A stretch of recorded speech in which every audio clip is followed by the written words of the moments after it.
Assalamualaikum warahmatullahi wabarakatuh. Bertemu lagi dengan saya Dafa Afghani Fauzan di channel ABM. Ayo belajar MIPA. Pada pertemuan kali ini kita akan membahas tentang materi kelas 7 semester 2 yaitu perbandingan.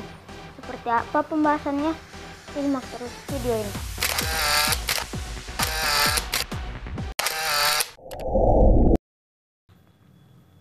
Pengertian perbandingan. Perbandingan adalah proses membandingkan nilai dari dua besaran sejenis. Perbandingan biasanya dinyatakan secara sederhana dan dalam bentuk pecahan. Konsep perbandingan ini bisa diaplikasikan dalam kehidupan sehari-hari, misalnya pada skala. Skala merupakan perbandingan antara jarak pada peta dan jarak sebenarnya.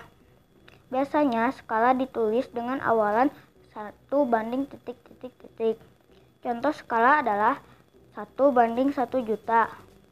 Apakah kalian tahu arti dari 1:1 juta tersebut?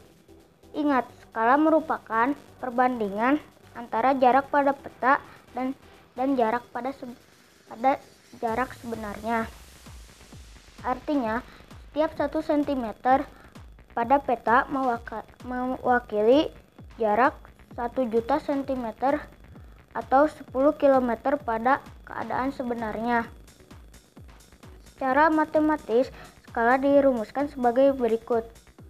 Skala rumusnya sama dengan jarak pada peta dibagi jarak sebenarnya. 2. Faktor perbesaran dan pengecilan. Faktor perbesaran atau pengecilan adalah perbandingan antara hasil perbesaran atau pengecilan dan ukuran awal benda. Secara matematis, faktor perbesaran dan pengecilan dirumuskan sebagai berikut. Faktor perbesaran rumusnya adalah ukuran benda hasil perbesaran dibagi ukuran awal benda, dan rumus faktor pengecilan adalah ukuran benda hasil pengecilan dibagi ukuran awal benda. Persamaan di atas menunjukkan bahwa nilai faktor perbesaran selalu lebih besar dari 1. Sementara itu, nilai faktor pengecilan selalu lebih kecil dari 1. Jenis-jenis perbandingan.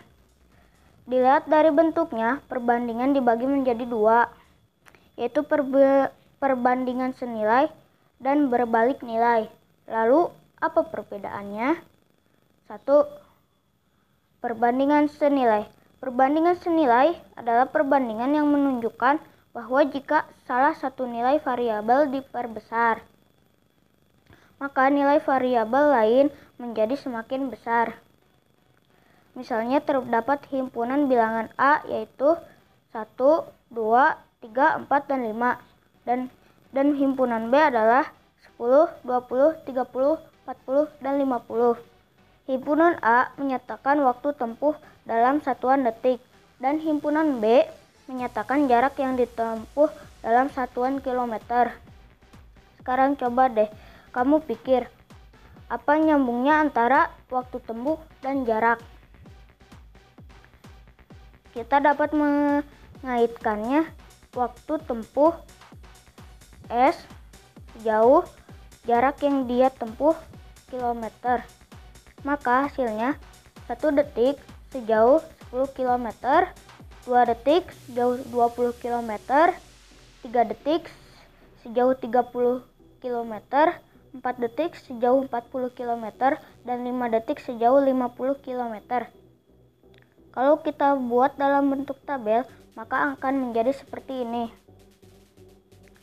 Dalam perbandingan senilai, semakin tinggi nilai yang satu atau A, maka akan semakin tinggi juga nilai B-nya.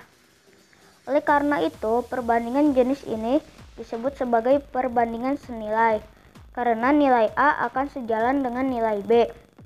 Apabila data tadi kita olah dalam bentuk grafik koordinat kartesius, maka hasilnya akan seperti ini.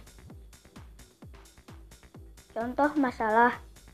Jika 2 liter bensin bisa digunakan untuk menempuh jarak 50 km, maka berapa kilometer yang dapat ditempuh dengan 0,5 liter bensin?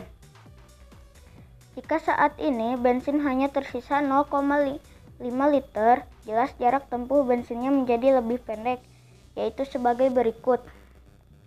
Bensin 2 liter per 50 km sama dengan bensin 0,5 liter per X. Maka X sama dengan 50 dikali 0,5 dibagi 2. Maka X sama dengan 12,5 km. Jadi bensin masih cukup digunakan untuk menempuh jarak 12,5 km.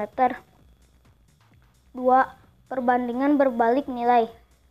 Perbandingan berbalik nilai adalah perbandingan yang menunjukkan bahwa jika salah satu nilai variabel diperbesar, maka nilai variabel yang lain akan menjadi kecil. Misalnya, pembangunan suatu gedung memerlukan waktu 1 bulan dengan 20 pekerja. Jika pekerja ditambah, kira-kira pembangunan gedung menjadi semakin lama atau semakin cepat? Pastikan semakin cepat. Nah, itulah contoh penerapan perbandingan berbalik nilai. Contoh kedua, misalnya ada seorang peternak mempunyai 150 ekor sapi. Satu ikat rumput dihabiskan dalam waktu 1 hari. Itu artinya apabila peternak tersebut mempunyai 75 ekor sapi, pakan ternak akan habis dalam waktu 2 hari. Jika 50 ekor sapi, pakan ternak habis dalam waktu 3 hari. 30 ekor sapi, pakan ternak dihabiskan dalam waktu 5 hari. Dan 25 ekor sapi, pakan ternak dihabiskan dalam waktu 6 hari. Kalau kita buat dalam bentuk tabel, maka akan terlihat sebagai berikut. Data dari itu dapat disimpulkan bahwa semakin sedikit jumlah sapi, maka jumlah yang dibutuhkan semakin banyak. Nah, perbandingan seperti ini dinamakan dengan perbandingan berbalik nilai. Apabila data tadi kita olah dalam bentuk grafik koordinat Cartesius, maka hasilnya menjadi seperti ini. Bagaimana? Sudah mulai terlihat jelas kan perbandaan antara perbandingan senilai dan berbalik nilai. Kalau yang arahnya sejalan itu termasuk dalam perbandingan senilai.